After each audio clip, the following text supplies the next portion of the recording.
So how, wow. So how are we doing this Tuesday?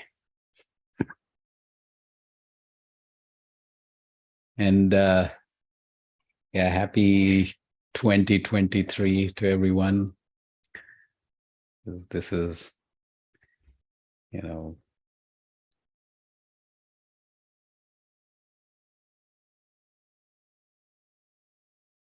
just the beginning of these sessions this year.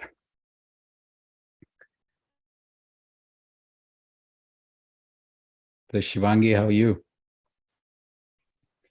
Namaste, Bhaiya ji. I'm good. I'm good. All good here.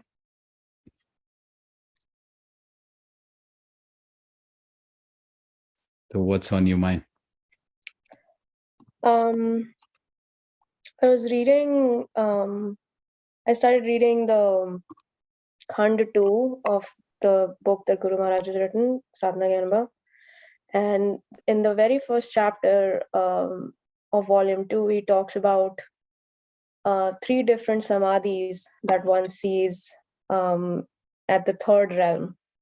Mhm. So I was wondering if you could speak a little bit about that. Like he's written what one goes through, what experiences you have in those three. So could you just like elaborate a little bit on that? Yeah, so that's what actually, incidentally, I was talking about before the session that, you know, um, it's not just one experience. Like as we move through, Yuan, if you could share that pyramid here. So as we move through the 5 realms, so what happens is that till the realm of mind, so the first 3 realms, it's the lunar phase where you don't have your own light, so to say. And then at the top of the realm of the mind, you evolve this, I don't know, it's like magnet-like attraction. You have these experiences, and they then continue through the process. So he describes 3 in the realm 3. Actually, there is one described for level 2 also, but that's not really a real experience according to Maharishi Patanjali. And then in the realm 4, there are, I think there are 4 variations. And then there are 2 of them at the top on the 5th realm. So realm of the mind, what happens is that what you go through here. So interestingly, what Guru Maharaj says is that the reason we say that this is deep meditation in silence and all that is like you're starting from the realm of mind. So you have skipped the other 2 in some ways. You will cover because in the journey you will cover that as well, but it's more, start in the middle and then push it to the top. So for people who are practicing this meditation, these 3 come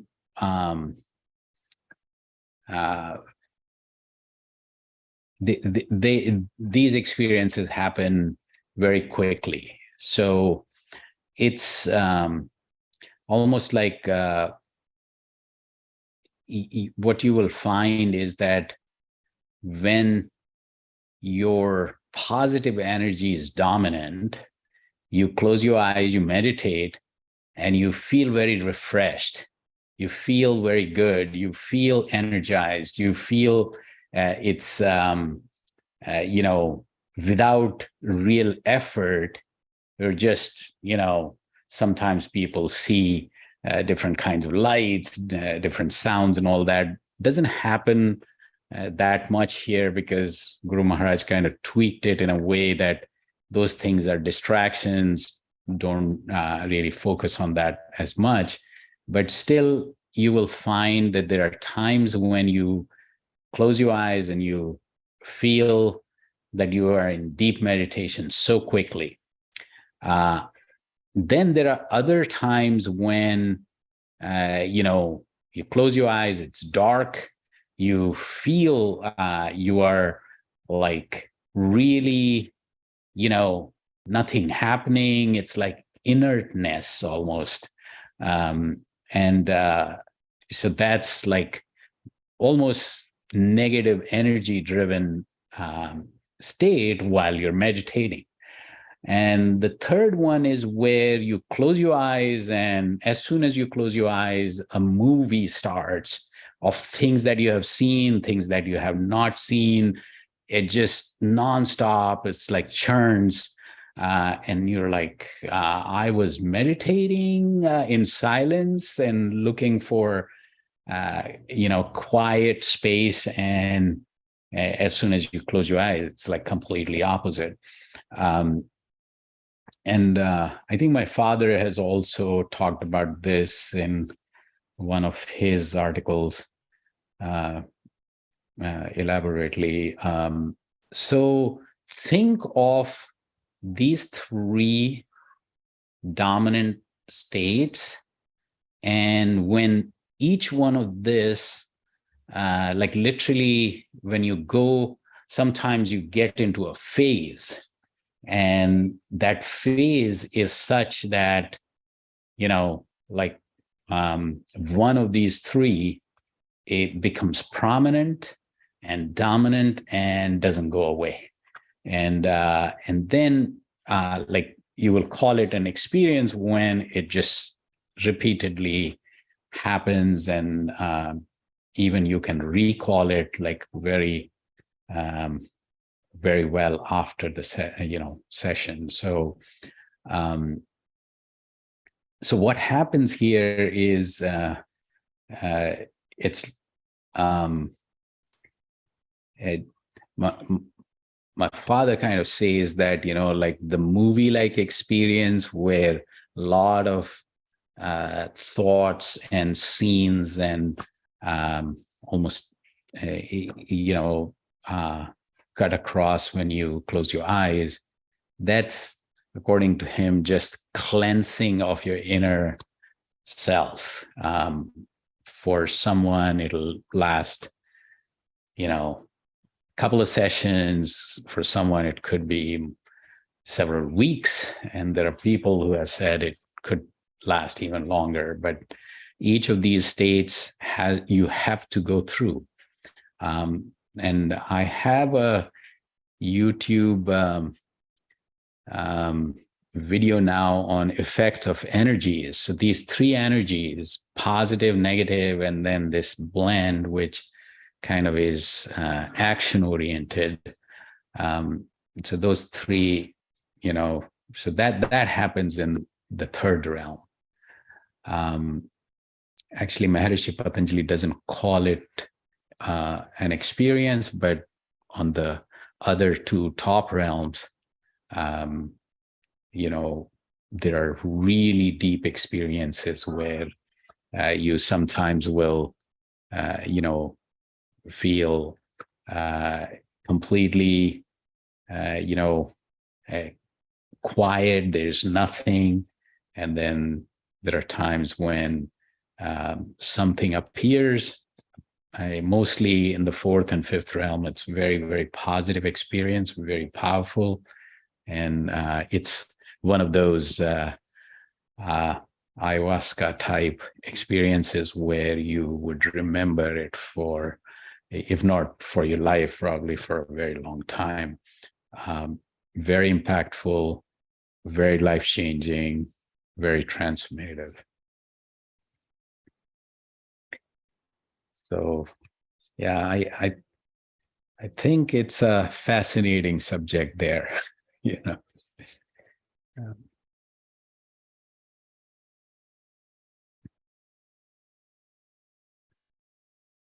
But the reason I think we should talk about this, but one of the reasons why there's not too much emphasis is like, it's a journey. These are some of the milestones. You have to cut through and keep moving through. So it's not that you're trying to achieve one or the other one. It's, what you're going after is a permanent and, a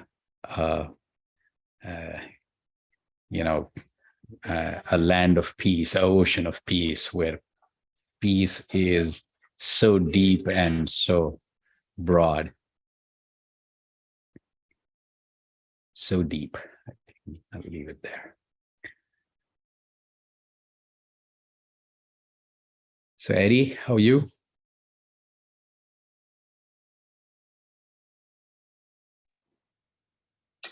I'm doing well, Sanjeev ji. Happy New Year to everyone. Happy New Year. The one thing that I had wanted to comment on about the ayahuasca and the mushrooms is, I think there's some good into maybe experiencing these higher states of consciousness. Certainly, we've heard of people who have had near experiences and have returned, and it's changed their life for the better. Mm-hmm. That would be a good example of someone experiencing a higher state of consciousness and having it work out in a positive way in their life. But then there are the negative consequences of these things, because we find that today people engage in ways to escape, if you will, sort of the pains of the world that they're suffering, and they do it through chemical means, to try to sort of numb and dull the mind. And there could be the possibility that engaging in these types of practices are a way to escape the bitterness and the pains of this world, and for that brief moment experience, something that's more joyful and more pleasing and aesthetically pleasing, and even feeling emotionally pleasing to you, and having that become an attachment for you. Mm-hmm.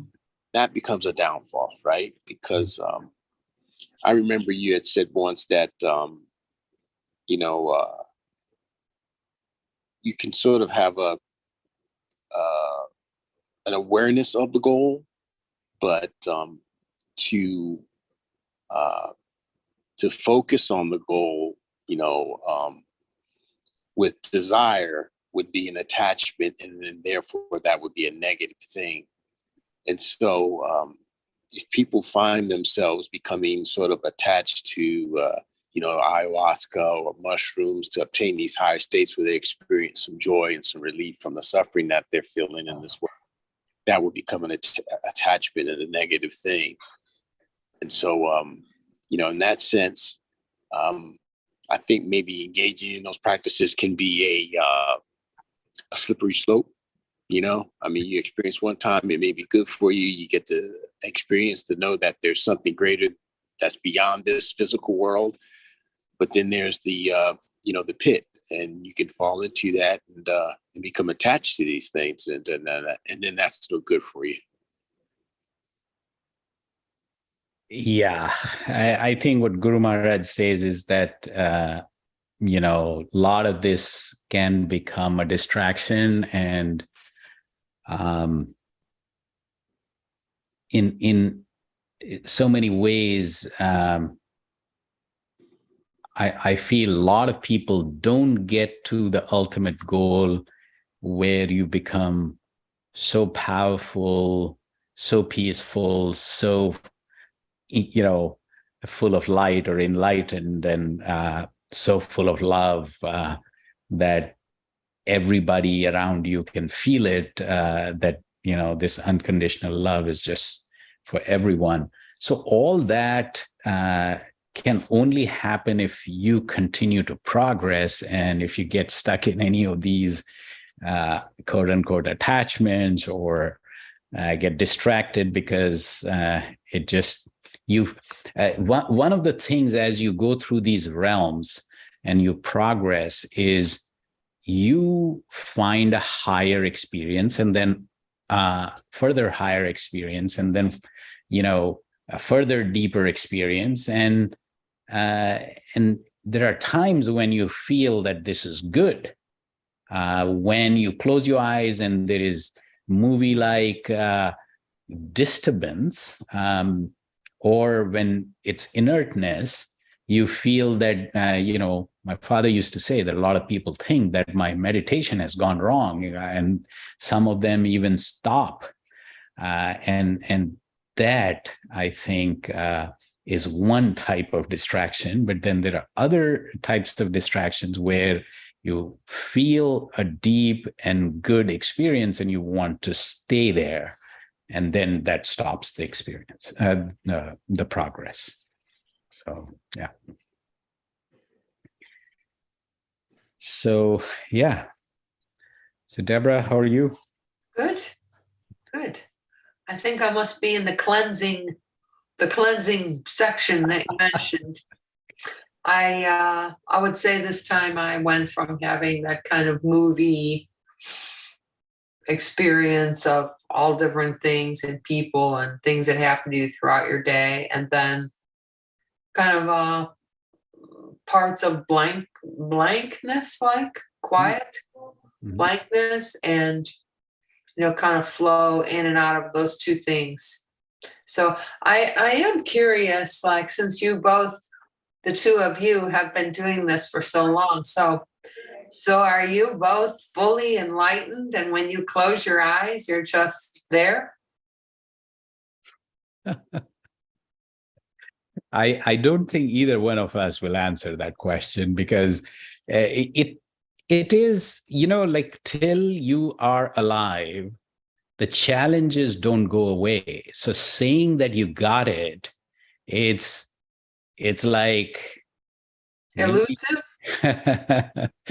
It's and again, another distraction, because there is way more to come.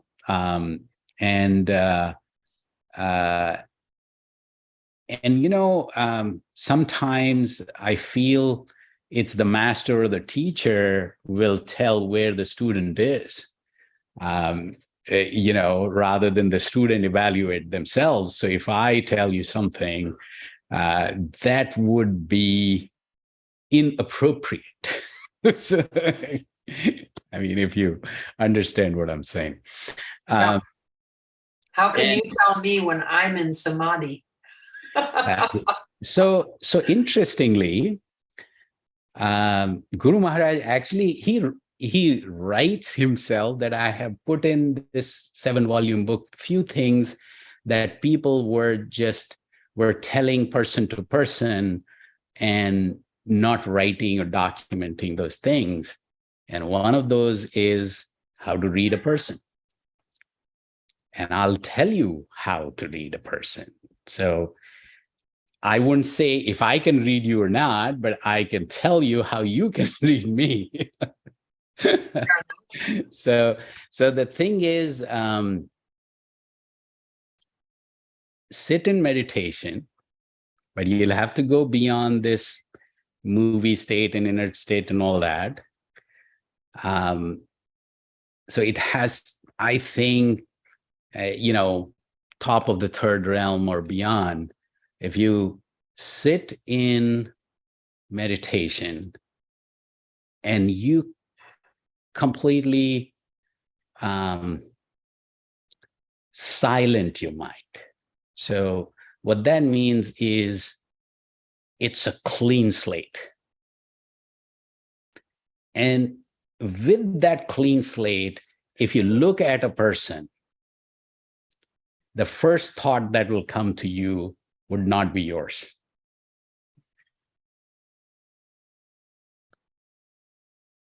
It's a technique. It doesn't work all the time, because our mind is really, really, complex entity. But if you practice a bit, can get there.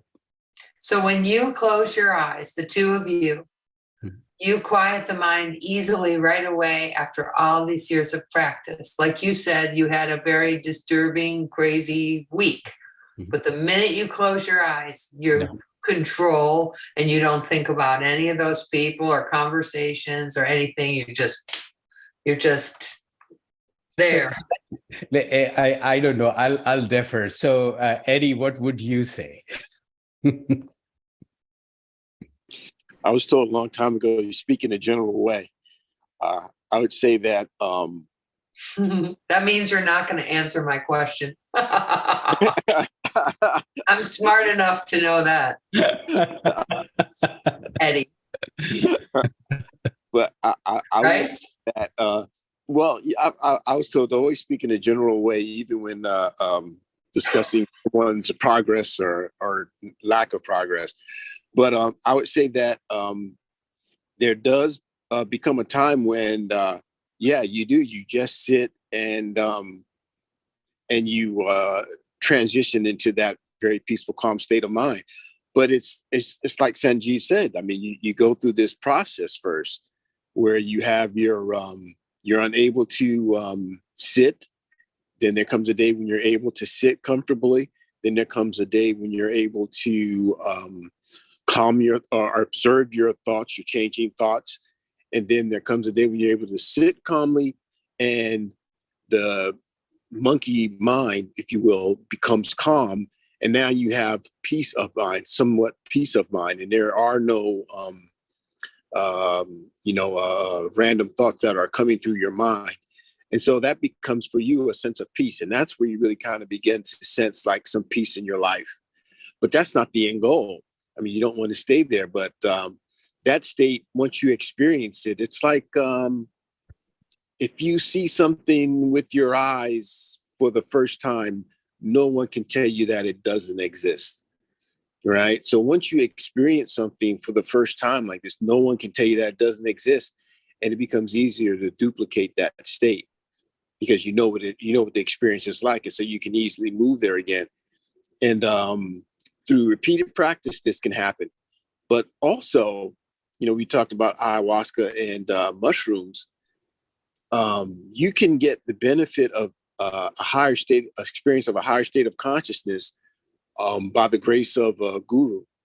And that can happen at any time, anywhere, any place. Mm-hmm. And, you can experience such a state for 5 minutes or so, or 10 minutes. And while being in this world and being amongst people and being aware of this world, you can be in that state. And then it goes away. And then all the fear and, the worry and the chaotic mind and all that stuff comes back to you, but you still have that experience. And so now you know that, hey, I got to keep working at this. I can get back there again. So, you're cultivating a space. Yes, you definitely are. And you can, and you can get the benefit of, through Guru's grace, of going to a higher state, experiencing that, and then you come back down to where you are again, but it gives you encouragement to keep moving forward. So, so I guess, I guess I would say that, like Sanjeeva said, if you practice, you cultivate your space, you get there, the mind becomes calm, and then anything can happen from there. I guess the sky's the limit. You can experience anything from that state, but you're always moving forward. So, believe it or not, today, I think only, or maybe it was yesterday, I think it was today that I read that Swami Vivekananda's guru, Paramhans, Ramakrishna Paramhans, he said that spirituality brings humility. So the higher the spiritual person, the more humble. And there are some things that you're not supposed to say that, hey, I am enlightened. Yeah, right. So that somebody can say, really? Really?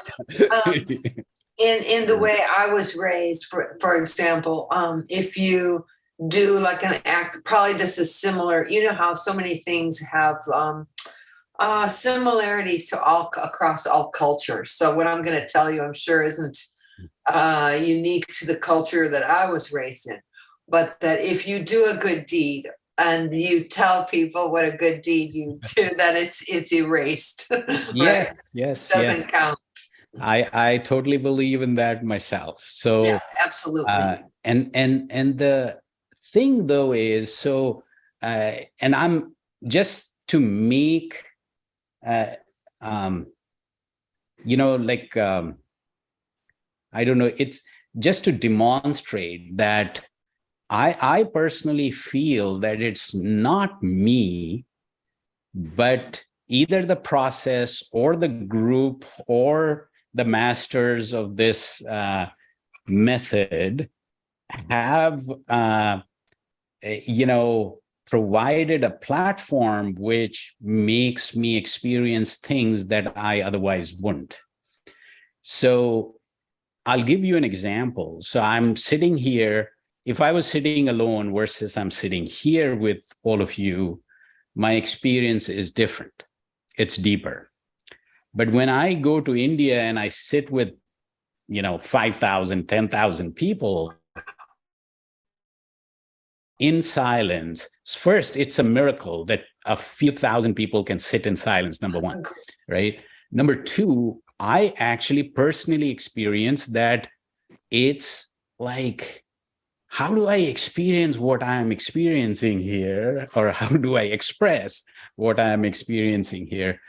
And I felt that if my individual experience was X, in this group, it is 10X, there it becomes 100 or 1000X, right? Now, I literally, and this is no kidding, I was in my hometown in Jaipur and one of these sessions, and I literally felt that, if I was to convert the cloud that came out of the atom bomb in Hiroshima, if it was a positive cloud, and that would be the effect of the session that I was in, where the radioactivity will affect everybody, and that will live with them,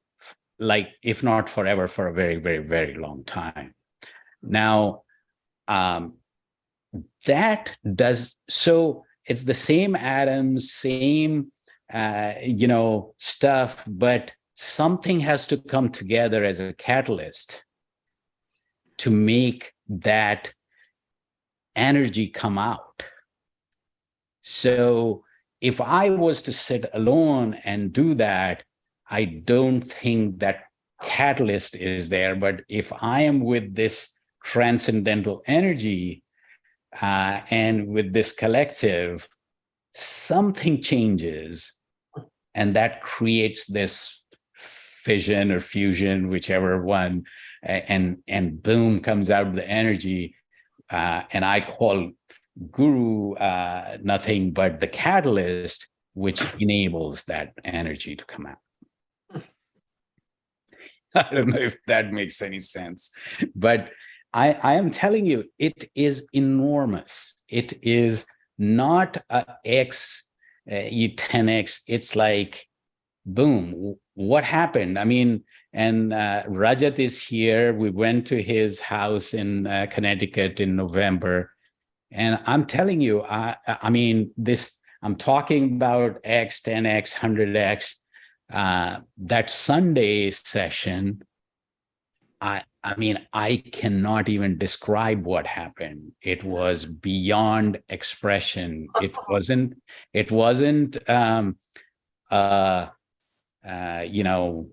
that it was quiet. It wasn't the movie. It wasn't this, it wasn't that. I just don't know. But I know it was good. And I know I don't have those experiences every day. So I mean, it was me? I don't think so. Right? So I am just glad that I'm part of this phenomena. And to be part of that phenomena, I'm very grateful.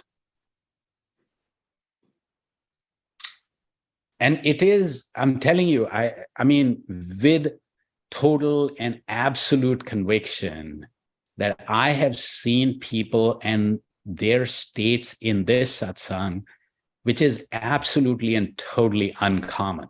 So I'm not saying that they were through the roof or they were like super enlightened beings or whatever. No, I don't care, because all I care is they were absolutely and totally loving. They were absolutely and totally at peace. They were people who were not perturbed by things that we always do. So something was different. And I think if I achieve that, I have achieved my nirvana. You know, that's all I, you know.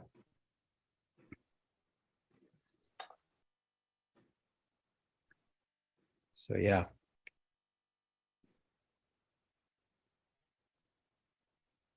It is, see, I still have to crack that code, which, you know, again and again, the question comes to me is like, why not all of us close our eyes and boom, we're there? Why not? Right? It's, but I'll tell you, it, as I think Eddie was referring to that, you know, the platform, the method, the energy that is behind it, like Guru Maharaj, anybody who met him, and I have met people who met him in the 50s and 40s, and they can tell you about those experiences as though it was yesterday.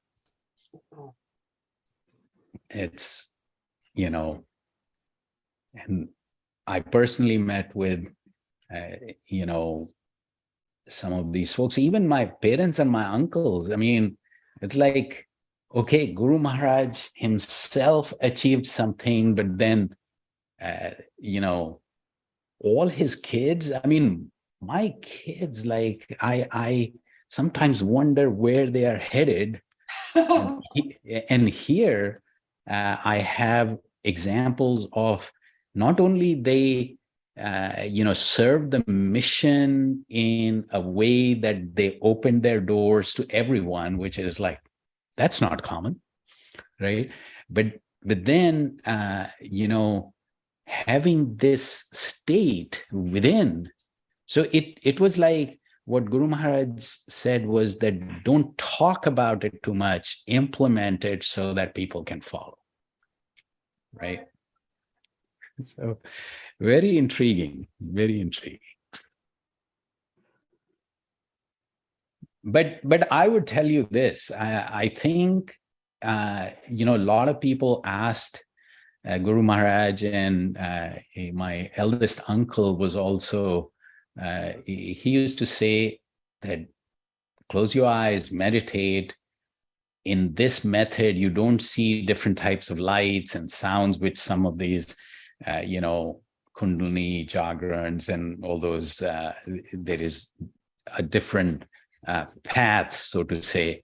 He says, if your behavior is improving, if your inner happiness in the sense that the happiness that comes without attached to any material gain or material change, that inner happiness level is increasing, then I think then it's working for you. Because I'll tell you, like, people who would say that, okay, close your eyes and you feel, you know, through the years, I have found that meditation, having like 2 sessions that are same, is very hard. And Guru Maharaj has documented that if you get too used to one experience, then you are stuck somewhere. You got to keep going. So if you keep going, that means there will be difference, there will be change.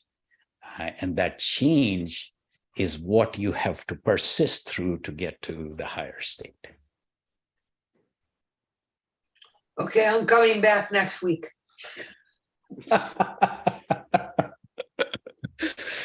All right. Yeah. Shivangi, will you be here? Absolutely. I'm here. Excellent. Okay. Yeah, she is another example of like how people, I see it say it in a very positive. It's like,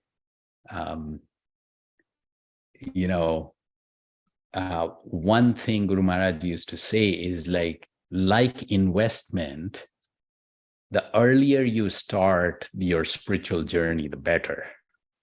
Because, a lot of people think that it's for people who are retired, who are old and blah, blah, blah. But, it should be, you should start your investment early to, because you need that energy, you need that, even like there are so many lifestyle advantages for a meditative practice. So why not take, advantage of that through, and with my experience, I can say, I mean, if your movie-like experience may even in the short term get worse, but once it gets through, it'll be phenomenal. So, yeah. Is there something we can do to, or are we just observers to this? Or can we do something to like make it go faster? Or we should just like back off and like let it happen? Because you always say that we need to. So let's ask this question, right?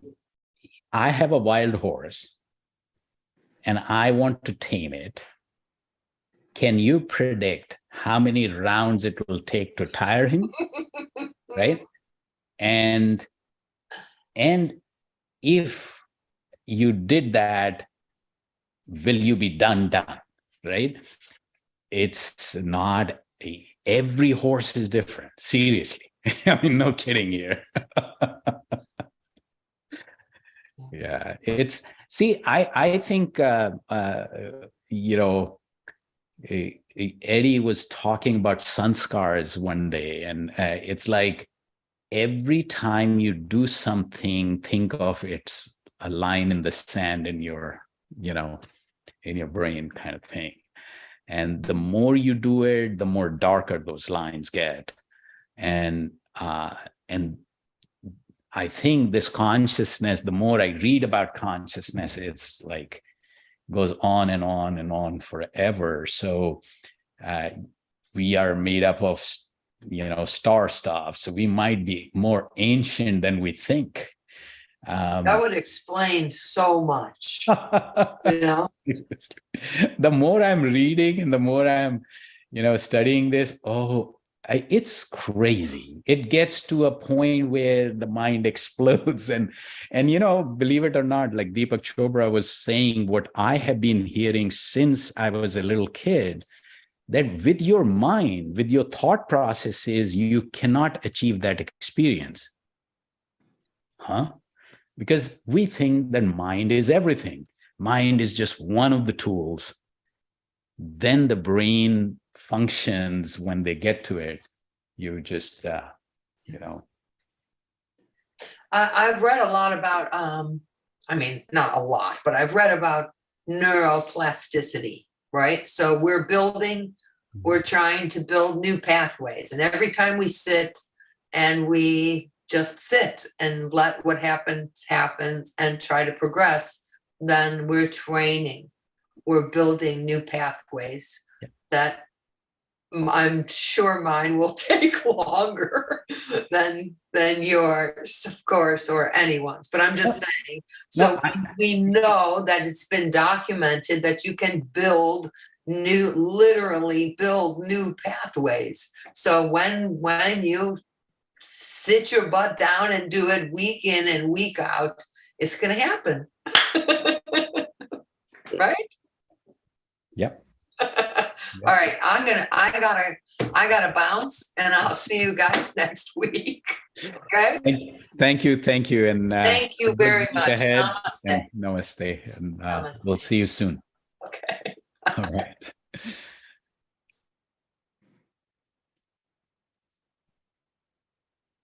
Okay, so yeah, so we'll see you all soon. I think I have to get my charger here. But Eddie, so thank you. See you, and Onkar, Rajat, Mahimaji. And I'll be right back with the charger though.